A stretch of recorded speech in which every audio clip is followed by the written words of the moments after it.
శ్రీమాత్రే నమః. ఇవేంటి అని చూస్తున్నారా? ఎర్ర గాజులు, పచ్చ గాజులు, చిట్టి గాజులు.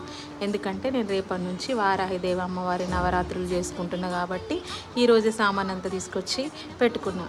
అట్లనే ఎర్రదారంతో ఈ గాజుల మాల అల్లి అమ్మవారికి అలంకరించుకోవాలి.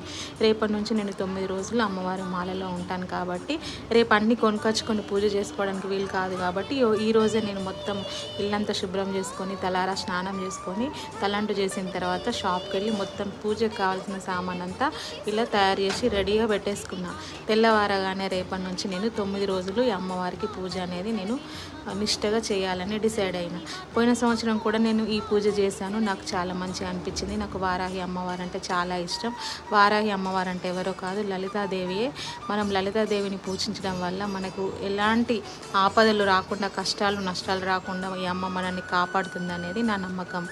శ్రీమాత్రే నమః.